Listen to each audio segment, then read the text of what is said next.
7 ऐसी कंपनियां जिन्हें खरीदकर रतन टाटा ने जीरो से हीरो बना दिया। Number 7, Jaguar land rover. साल 2008 में जब फोर्ड कंपनी ने अपनी जैगुआर और लैंड रोवर ब्रांड्स बेचने का फैसला किया तो इसे खरीदने के लिए कोई तैयार नहीं था। ये दोनों ब्रांड्स घाटे में चल रहे थे और इनके लिए मार्केट में कोई उम्मीद नहीं थी। लेकिन रतन टाटा ने इसे एक चैलेंज की तरह लिया और इन कंपनियों को $2.3 बिलियन में खरीद लिया। सिर्फ 3 साल के अंदर टाटा ने इन्हें फिर से प्रॉफिट में ला दिया। जैगुआर और लैंड रोवर आज लग्जरी कार सेगमेंट में लीडर हैं। यह टाटा ग्रुप की सबसे प्रॉफिटेबल कंपनियों में से एक बन चुकी है। Number 6, big basket. Tata group ने जब बिग बास्केट को खरीदा तो ये एक छोटी सी ई-कॉमर्स कंपनी थी जो कि ग्रोसरी प्रोडक्ट्स की डिलीवरी करती थी। लेकिन रतन टाटा के अनुभव और रणनीति के साथ बिग बास्केट ने न केवल अपनी सेवाओं का दायरा बढ़ाया बल्कि अपने ब्रांड को भी एक नया आकार दिया। उन्होंने इसे टाटा समूह के एक हिस्से के रूप में पेश किया जिससे ग्राहकों का विश्वास और भी बढ़ा। आज बिग बास्केट धीरे धीरे फिर से सफलता की ओर बढ़ रही है और इसे काफी सारी फंडिंग भी मिल चुकी है। टाटा ग्रुप के खरीदे जाने के बाद बिग बास्केट कंपनी में काफी सुधार हुआ है और माना जा रहा है कि यह कंपनी टाटा ग्रुप के नेतृत्व में और भी आगे जाएगी। Number 5, Tata 1 milligram. 1 मिलीग्राम जो एक हेल्थ केयर प्लेटफॉर्म है को रतन टाटा ने अपने विजन के तहत खरीदा। पहले ये प्लेटफॉर्म सिर्फ ऑनलाइन मेडिकल प्रोडक्ट्स बेचता था, लेकिन रतन टाटा ने इसे और भी विकसित किया। उनके आने के बाद 1 मिलीग्राम ने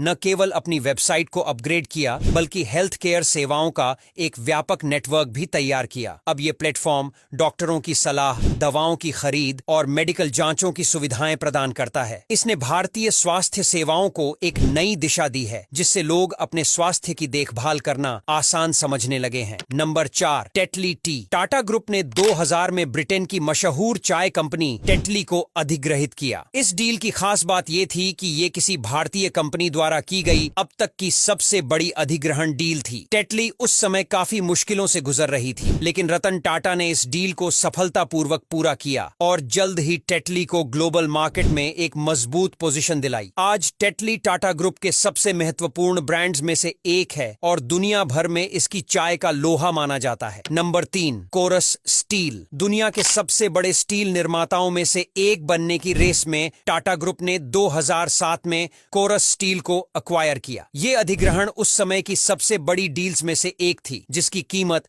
लगभग 33,000 करोड़ रुपए थी। डेवू कमर्शियल व्हीकल्स उस समय काफी मुश्किल में थी, लेकिन टाटा स्टील के नेतृत्व में इसे फिर से खड़ा किया गया और आज ये टाटा स्टील की सबसे बड़ी संपत्तियों में से एक है। Number 2, Daewoo commercial vehicles. Ratan Tata ने 2004 में दक्षिण कोरियाई कंपनी डेवू कमर्शियल व्हीकल्स को खरीदा था। इस एक्विजिशन के बाद टाटा मोटर्स ने अपने कमर्शियल व्हीकल्स सेक्टर को और मजबूत किया। डेवू की मदद से टाटा मोटर्स ने दक्षिण कोरिया और अन्य एशियाई देशों में अपनी पकड़ बनाई। आज Tata Motors commercial vehicles segment में दुनिया के सबसे बड़े खिलाड़ियों में से एक है। Number 1, air India. Air India की कहानी काफी दिलचस्प है। ये एयरलाइन JDR टाटा द्वारा स्थापित की गई थी, जिन्होंने भारत की विमान इंडस्ट्री की नींव रखी थी। हालांकि उसके बाद एयर इंडिया गवर्नमेंट के पास आ गई थी, लेकिन 2022 में टाटा ग्रुप ने फिर से एयर इंडिया को गवर्नमेंट से खरीद लिया। जब रतन टाटा ने इसे खरीदा तब यह कंपनी बहुत सारी चुनौतियों का सामना कर रही थी। रतन टाटा के लिए यह एक बड़ा काम था क्योंकि एयर इंडिया की पहचान